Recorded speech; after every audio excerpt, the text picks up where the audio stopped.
Yo, what's going on, guys? It's Dylan, and I'm back again with my Mandalorian Episode 8, aka Chapter 8 review. Now, already know we talking full spoilers because this shit is just too damn good for me to hold back. I just can't hold back on it, man. I cannot. And, I really hope you're watching that. If you're watching this, you've already watched it too. But if it just so happens that you didn't, I highly recommend that you should be watching this show. It's really been so much fun. I'm a huge Star Wars fan. The original trilogy I grew up with as a kid. I had the VHS box set, man, and I watched it over and over again. I grew up going, the first movies, Star Wars movies I saw in the theaters were the prequels. And I loved them growing up. They've aged on me a bit. I still absolutely adore Revenge of the Sith. Attack of the Clones is good, but I just really like if you take the love scenes and shit out of it, which that's what the whole story is. It just comes off kind of cheesy.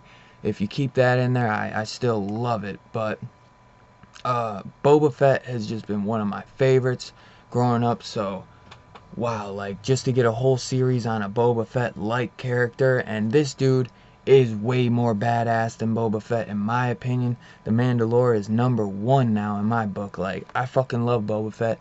I love his look and shit. Like, I love the army green and stuff, but dude, Mandalorian is just so fucking awesome. So, Chapter 8, called Redemption, directed by Taika Waititi, and we get some fucking dope shit with IG-11. It starts off exactly where we left off, with the scout troopers scooping up the kid with the child, Baby Yoda, and instead of them taking him straight to Grief or Moff Gideon, they actually pull up and wait, because this guy is so nuts that even if you interrupt him, he's about to kill you, man. Like, they call in, they're like, is it cool to come? We got the package or whatever. And they're like, hold on. He just killed somebody for interrupting him, so we better wait a moment. And they're like, okay. And dude, these asshole scout troopers are fucking, they literally punch Baby Yoda. Like, I was like, dude, y'all lucky I ain't right there, bro, because I'd knock your ass. Yo, block off, bro. Like, hitting Baby Yoda like that. Wow. Like, that shit was crazy. But, it was, dude, and as I'm thinking that, I'm like, where the fuck is IG-11? So IG-11 pulls up on these motherfuckers like, I'm the nurse droid. You guys better back up, man. And they're laughing. They're like, a nurse droid? Like, aren't IG units supposed to be hunters? And he takes these scout troopers out like it's nothing, man. He literally swings one and breaks them over the damn speeder, and then jumps on the speeder himself, and then he starts pulling in, and we got Moff Gideon basically telling, dude, he calls out everyone by their name, even Mandalore. He's like, Din Djarin. Then Mandalore's like, what? Like, how the fuck you know my name, dog? And Cara Dune, ex-shock trooper, Grief Tarkin, Grief Karga. I always keep saying Targa, but it's Grief Karga. And that was the easy one, but the other two, I'm like, damn, this dude's pretty good. How do you know who the hell they are? But you find out that Mandalore knows who he is, and he's like, it can be only one person, Moff Gideon. He's the only one that knows my name. I forget exactly, like, the exact reason, but because he's like Imperial, that's the reason why, because only, like, his name would have been in the books of the Mandalore when he was a child, when he first got, like, introduced to the Creed. But you find out too that that the Mandalore saved Mandalore when he was a kid, aka Din Djarin, or Darin, or whatever, however you pronounce it. But they saved him. So after his parents got killed, and man, that was sad as hell, dude. After they killed his parents, he's down in that basement or whatever, and he gets opened up, and it's a Mandalorian that's come to save him, and a whole town of them have come to save his town, and they're taking out droids, and it was absolutely badass. First I was like, oh shit, is that Boba Fett? But I'm like, Boba Fett should have been alive in that time, because, the Mandalore is a kid at that point. But still, It's not, it's just a bunch of different Mandalorian. It was still badass as hell to see. But we then we cut to, he basically says like it could only be one person, Moff Gideon. And Cara Dune is like, dude, like Moff Gideon was executed by the Imperial forces or something like years ago. And they're like, no man, it can only be him, like nobody else would know my name. And basically IG-11 start pulling, like, he's still calling, Mandalore is still calling Queel. They're trying to find an exit down through the tunnels to escape through the Mandalorian like tunnel system. And by the time they find the route, they're setting up this web gunner. And Cara Dune, being an ex-shock trooper, she knows. She's like, oh, we're about to be fucked. Like, there's nothing we can do to get out of this.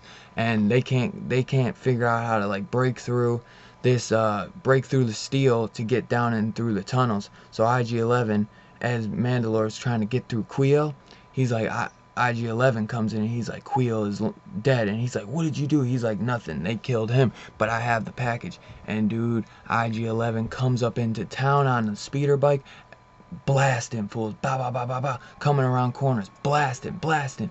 It was so badass. Like, IG-11 was badass. And as he comes into town where all of the troopers, the death troopers, the storm troopers are chilling, he makes a damn good entrance. And then Mandalore's like, yo, give me cover. And Cara Dune starts spraying shit, man, spraying it. And Mandalore comes out the door, man. He starts bobbing and weaving, motherfuckers. He's knocking death troopers out. He's fucking taking names and kicking ass, boy. Like, dude, every time I see hand-to-hand combat with the Mandalore, that is like my favorite, dude. I don't know what it is, man. Like, it's just so executed so well, man. Like, I just love seeing him move around in that armor, dude. It is so cool. And as he's taking dudes out, man, he's taking out death troopers like it's nothing, too. I mean, they knocked him down a bit, but it's like, dude, he gets right back up like it ain't shit, bro. So he's taking him out, Greek Target actually shoots him with the pistol, bounces right off him, and I was like, what the hell is that gonna do? And then that web cannon is kind of set up to like a battery pack type thing, and he blows that battery pack, and it blows the Mandalorian back. And dude, he rings his bell hard as fuck. Like, he gets knocked out, and I'm thinking, oh dude, he's about to be good. Like, he just got his bell rung. Cara Dune drags him back into their, like, where they were kind of, jammed up in. And she's like, you're gonna be cool, you just got your bell rung. And he's like, nah, I ain't gonna make it. And dude, this is the part where it's like, in my head, I'm like, dude, I know it's going to season 2, because I've seen interviews with Jon Favreau saying he went straight from post-production of season 1 right into filming season 2. So I'm like, he's either lying or he's gonna make it. But dude, the acting is so good in this that I was like, dude, no, bro, like, Mandalore, you gotta be good, bro, you gotta be okay. And I'm thinking to myself too, I'm like, yo, force heal, like, come on, you baby Yoda. But we don't ever get to that, man. And he tells him, he hands Cara Dune his like signet pen or a pendant, with the skull and horns. And he's like, take this to the Creed, tell him that Din Djarin sent you, and they will take care of this baby or whatever. They will make sure everything is all right. And she's like, man, I won't leave you. IG-11 is like, I'll stay. And she tells IG-11, she's like, you better bring him. And he's like, I'll stay with him. And they go through the tunnels, because IG-11 is actually the one who's able to break through the bars. So once they walk away, he's like, dude, we get a dope, cool reveal. I mean, I know what the dude looks like in real life, but we've gone 9 episodes. This dude ain't taking his helmet off, man. And he's like, I have to take your helmet off in order to heal you. I have to spray you with this spray, and it'll take effect, and it will help you. And he's like, nobody. He's like, no, I'd rather die. Like, nobody has seen me without my helmet since I sworn the creed as a young boy. And he's like, no living human. And he's like, well, I'm not a living being. So IG-11 goes, I'm not a living being, so I don't count. So dude, he takes the helmet off, and we see him, and he's all bloody, man. And I was just like, damn, dude, like, this dude, I mean, talk about, like, dude willing to die for what he really believes in. Like, man, I really fucking love this show, man. It is, without a doubt, my favorite show of 2019. It really was just so good, and it blew me away in so many ways, and always had me on the edge of my seat, man. And I just had so much fun with it. I cannot wait for season 2. So they end up coming through the tunnels, and Mandalorian and IG-11 coming through, and they're like, yeah, we good, you know what I'm saying? Cara Dune helps him, and they end up going through, and through the tunnels, Mandalore sees a pile of all the Mandalore armor, and he starts flipping. He's like, what did you do, Grief? Like, was this you? Like, and he's like, no, man, no. And then the girl who created the Mandalore female that created, like, all his armor, she comes out like, no. Like, I told them to leave so that they could finally, like, so that they could be free or whatever, and maybe live and escape. Because with their armor, they wouldn't have been able to escape. There would have been, like, a target on their back. So she's like, I hope as many escaped as possible and are safe or whatever, you know. But she stayed behind, and she won't leave until she's finished with what she has to do. And we get an awesome moment where, like, she tells him that you are the protector of the child now. You are his father until they're able to until Mandalore is able to find him with his race again, and they're able to find it. They actually say the word Jedi. They actually say it, and she tells him that there was, you know, that they weren't really enemies officially, but, you know, like, maybe they had some problems at times, but he still has to, you know, take the responsibility of this child, and he is the father of him until, you know, he brings him back with his race. So it's like, are we gonna see, you know, Baby Yoda get reunited with his race, like, in season 2? Like, is there gonna be a whole race of Baby Yodas, like, or a whole race of Yoda? Like, dude, we might get the fucking origin of Yoda for once, and that is one of the biggest mysteries in the Star Wars, like, continuity. So, you know, he fills up on his armor. He actually gets his signet. He finally gets his signet. And, dude, like, oh, man, it was just awesome. He gets refueled on enemy. And, before I forget, my dog gets his jetpack. She asked him, did you learn how to do this when you were younger? And he's like, yes, I took my training. So, because basically it's like she might not ever see him again. He might not get the chance. So, he gets upgraded with all his armor. And he gets the jetpack, dude. And the fucking jetpack, man. I've been waiting for that shit, bro. Like, it was just so awesome. So they keep going, and then as stormtroopers keep piling in, she's actually sitting on her knees, and she's just got, like, a hammer and a thing, and, like, 6 stormtroopers surround her, and, dude, she takes these stormtroopers out like it ain't nothing. It was absolutely awesome to see her at work. I believe her name was Armor. She was fucking awesome, dude. Like, straight badass. Like, really cool. I really hope we get to see her again in season 2, because Mandalore kept begging her to come with, and she just would not leave her post, not at least until she was finished with what she had to do. So, you know, they have to take this lava river basically to the only place that they can possibly escape. And by the time they're going, they notice that there is stormtroopers up ahead, and there's too many of them. They're not going to make it. So IG-11 makes the self-sacrifice, and it actually gets Mandalore, man. And we all know Mandalorian fucking hates droids more than anything.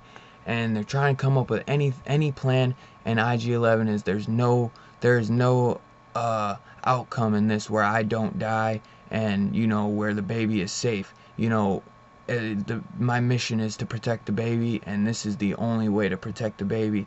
And he's like, don't sound sad, Mandalore. And he's like, I'm not sad. He's like, dude, I'm a droid. I can tell the change in your voice that you're sad.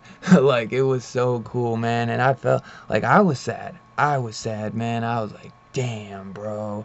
Like, I was just really loving IG in this episode too. He really got his chance to shine in this episode, and it's like, damn, bummer, man. bummer.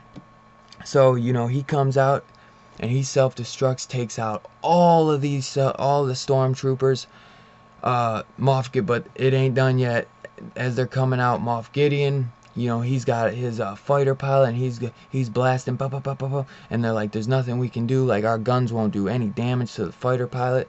But Mandalore just got a jetpack, baby. So he springs up and he hits with his like metal what is that like steel cable, and he attaches himself, he connects himself, and he's moving around, he's trying to catch a hold, and he goes to put a bomb on. The bomb flies right out of his hand because they're going so quick in the air, and so, you know what I'm saying?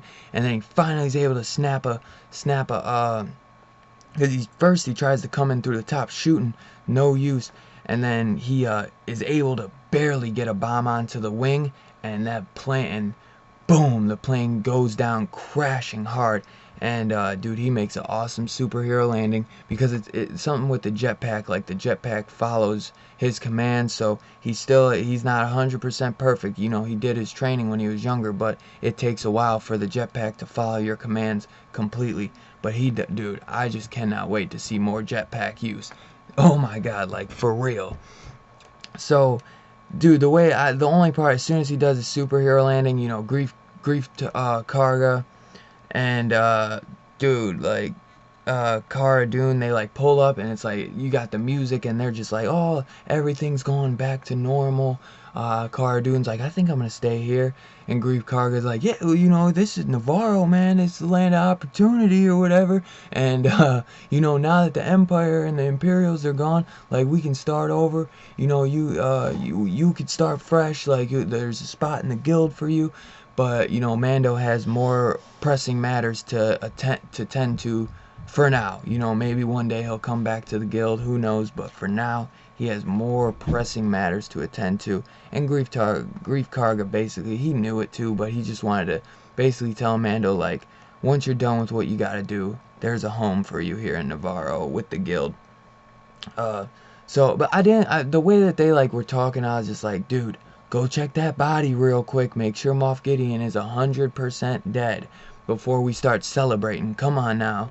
And they don't go check the body, so you know what's coming, man. And Mandalore goes, hits the jetpack, and he goes and flies to his ship, quickly takes off, headed for wherever. We don't get to see where he's headed, but obviously we know that he's going to be trying to search for Baby Yoda's home and where he's from.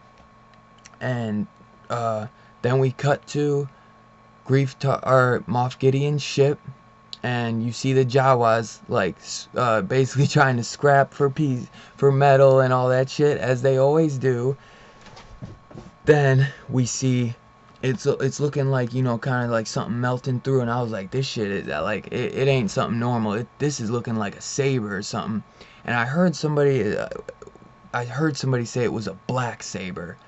To me, it looked like a saber sword, but I could be wrong. I mean, black saber sounds pretty damn awesome. And I just heard in one of the IG chats or something that there is such thing as a black saber. So that it did look like a black saber, but it just looked like the way that the angle was, it was a sword. So he cuts through the metal, he jumps on top of the fighter pilot, and Moff Gideon is still alive. Damn, that was a rookie move, guys. You always check the body. Come on now. So, season 2, Moff Gideon's, the hunt is not over. He still will be hunting down what he wants. He still wants his prize. And, dude, like, that's basically where we end it. And, dude, I cannot wait for season 2. Like, I'm already in anticipation. Like, I just cannot wait. It's gonna be so much fun. Let me know in the comments down below what you guys thought about this episode. Like, if you guys had as much fun as I did, because I really, really enjoyed myself. These 8 episodes have been really fun. I can't wait to go back and watch all 8 episodes. I believe it was a 48-minute episode too, so we got a few more minutes than we usually have with the 35 minutes, which they technically end up being 30. So technically we got like a 42-minute episode. It was awesome, man. I cannot wait for season 2. Like I said again, let me know in the comments down below what you guys thought. If you guys wouldn't mind hitting that like button on your way out, hitting that subscribe, hitting that bell notification so you get all updates on upcoming videos, and I will catch you on the next one. Peace out.